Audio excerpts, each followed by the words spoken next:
दोस्तों स्वागत है आपका मेरे YouTube चैनल इंग्लिश बाबू पर।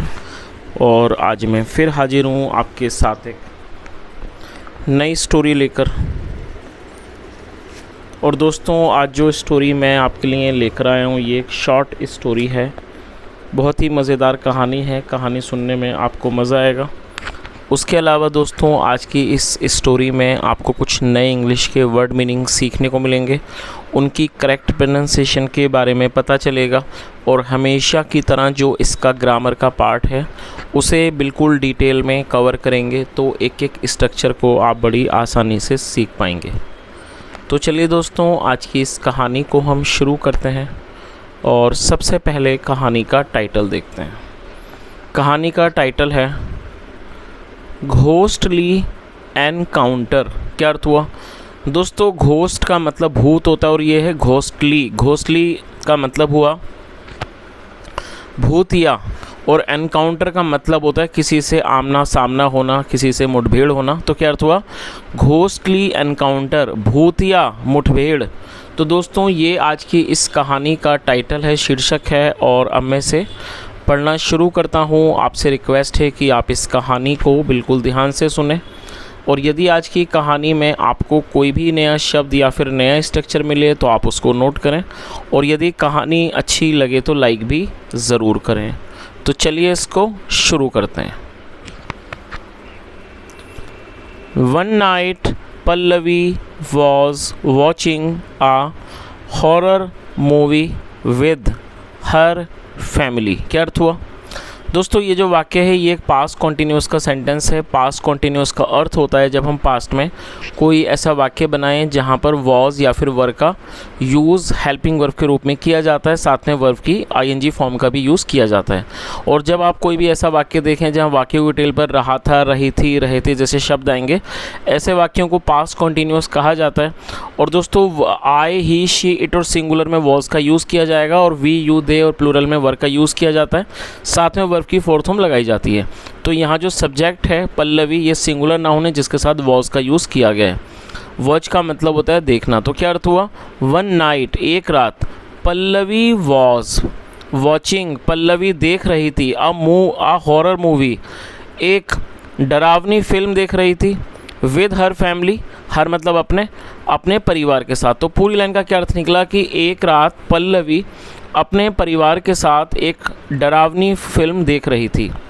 She felt thirsty and went to the kitchen to quench her thirst. दोस्तों ये जो वाक्य है ये पास्ट इंडेफिनिट का अफर्मेटिव वाक्य है और जब हम पास्ट इंडेफिनिट में कोई भी अफर्मेटिव का वाक्य बनाते हैं तो सेकंड फॉर्म का यूज़ किया जाता है। FEEL फील का मतलब होता है महसूस करना और सेकंड फॉर्म है फेल्ट।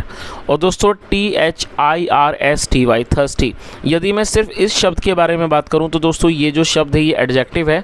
थर्स्टी का मतलब होता है प्यासा, प्यासी, इसे थर्स्टी कहा जाता है। और इस एडजेक्टिव को वर्ब बनाने के लिए फील थर्स्टी का यूज़ किया जाता है। तो मैं चाहूँगा आप इस शब्द को ज़रूर नोट कर लें। इंपॉर्टेंट जो शब्द होते हैं मैं आपको बता देता हूँ और मैं बोलता हूँ कि आप इन्हें नोट भी करें। FEEL फील मतलब महसूस करना, लेकिन दोस्तों फील थर्स्टी जब हम इस वर्ब को इस एडजेक्टिव के साथ जोड़ेंगे तो इसका मतलब हो जाएगा प्यास लगना। और ये पास्ट इंडेफिनिट का वाक्य है इसलिए सेकंड फॉर्म है फेल्ट। फील की सेकंड फॉर्म है फेल्ट। क्या अर्थ हुआ? शी फेल्ट थर्स्टी, उसे प्यास लगी, एंड वेंट और वो गई, और ये गो की सेकंड फॉर्म में वेंट पास्ट का ही वाक्य, और वो गई कहाँ गई? टूक द किचन, किचन मतलब रसोई, और वो रसोई में गई। टू क्वेंच दोस्तों QUENCH, देखिए कितने सारे आपको आज नए नए वर्ड मीनिंग सीखने को मिल रहे हैं। क्वेंच का मतलब होता है बुझाना, शांत करना। टू क्वेंच बुझाने गई, क्या बुझाने गई? हर थर्स्ट, अपनी प्यास। अब देखिए दोस्तों यहाँ पर अलग अलग आपको कितने शब्द देखने को मिले हैं। THIRST थर्स्ट ये नाउन है जिसका अर्थ होता है प्यास और ये एडजेक्टिव है थर्स्टी। और यहाँ पे मैंने आपको बताया क्वेंच वर्ब है जिसका मतलब होता है प्यास बुझाना। तो इस तरह से देखिए कितने सारे नए नए वर्ड मीनिंग आपको आज इसमें मिले हैं। तो यहाँ से एक बार पूरा देख लेते हैं ताकि आपको समझ में आ जाए। एक रात पल्लवी अपने परिवार के साथ एक डरावनी फिल्म देख रही थी।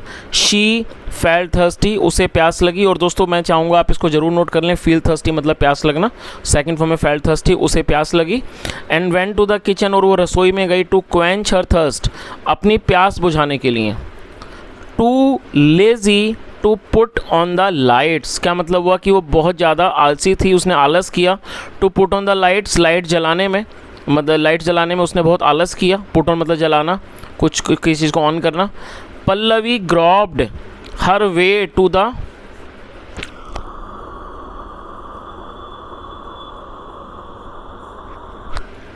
Pallavi grabbed her way to the kitchen. दोस्तों देखिए, ये भी एक नया शब्द आपको सीखने को मिल रहा है। ग्रोब का मतलब होता है कई बार टटोलना। कई बार ऐसा होता है अंधेरे में हम कोई चीज़ हाथों से टटोलते हैं, उसे ग्रोब कहा जाता है। तो क्या अर्थ हुआ? पल्लवी ग्रोब्ड हर वे, जो पल्लवी थी उसने अपना रास्ता तलाशा, रास्ता टटोलते हुए, टू द किचन मतलब रास्ता टटोलते हुए। जो पल्लवी थी वो कहाँ है? रसोई गई, रसोई में गई। एट दैट वेरी मोमेंट का मतलब हुआ कि उसी समय या फिर उसी पल। हर मदर, उसकी माँ।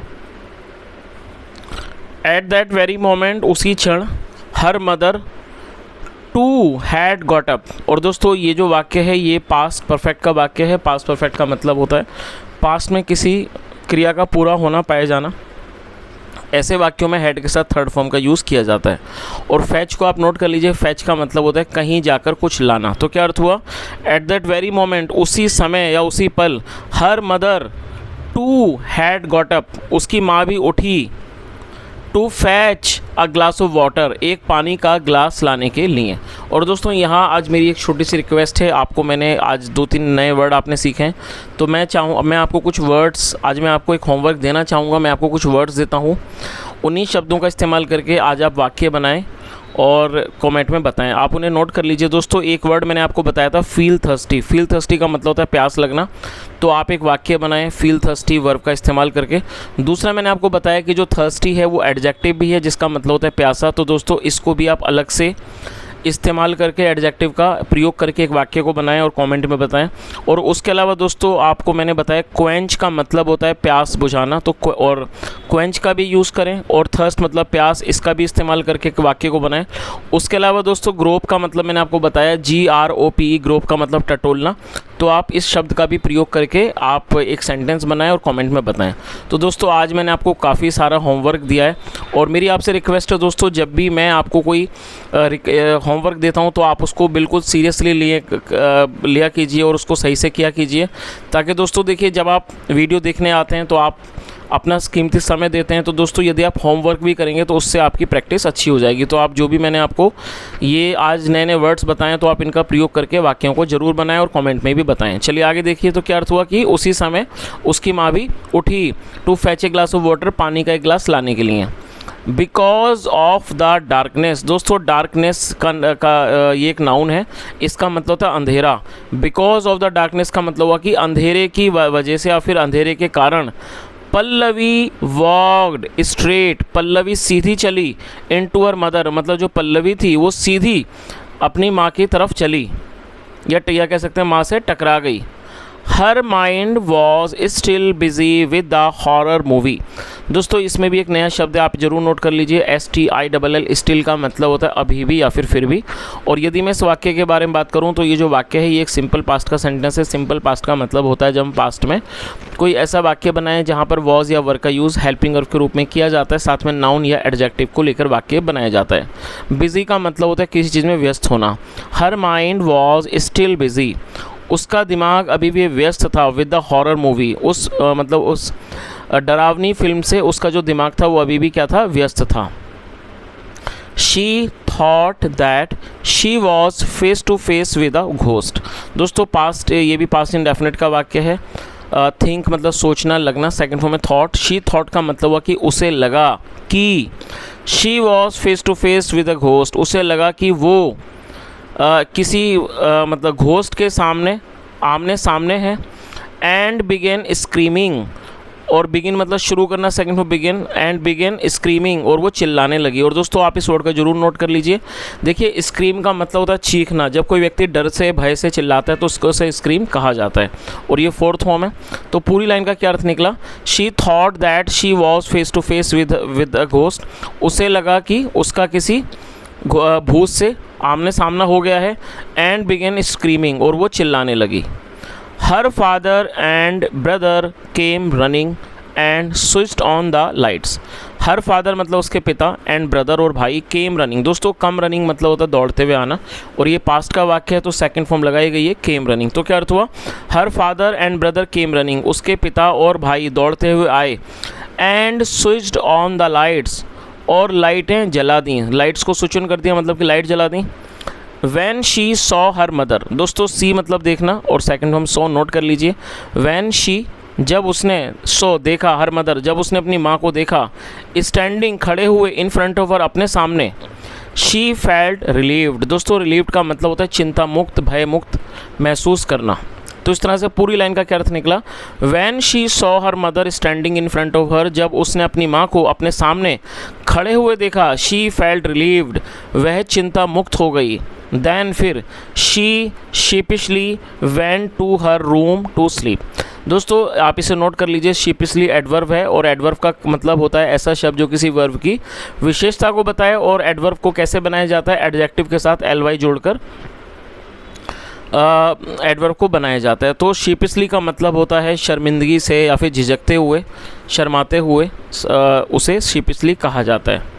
तो क्या अर्थ हुआ, देन फिर शी शीपिशली वेंट, फिर वो लज्जित होते हुए कह सकते हैं, झिझकते हुए चली गई, टू हर रूम अपने कमरे में, टू स्लीप सोने के लिए। चलिए तो दोस्तों इस तरह से ये छोटी सी कहानी यहीं ख़त्म होती है, और मैं उम्मीद करता हूँ आज की कहानी आपको अच्छी लगी होगी, साथ में आपने ज़रूर कुछ ना कुछ नया सीखा होगा, नए नए स्ट्रक्चर्स जाने होंगे। यदि आपको आज की वीडियो अच्छी लगी हो, काम की लगी हो, आपने कुछ सीखा हो, तो आपसे रिक्वेस्ट है आप इस वीडियो को ज़रूर लाइक करें, दोस्तों के साथ भी शेयर करें, चैनल को ज़रूर सब्सक्राइब करें, और यदि आपका कोई भी सुझाव हो कॉमेंट में बताएँ। और दोस्तों मेरी आपसे एक और रिक्वेस्ट है, यदि आप चैनल पर पहली बार आएँ तो जो भी आपका अनुभव हो ज़रूर शेयर करें। यहाँ तक सुनने के लिए thank you so much. Have a nice day and bye.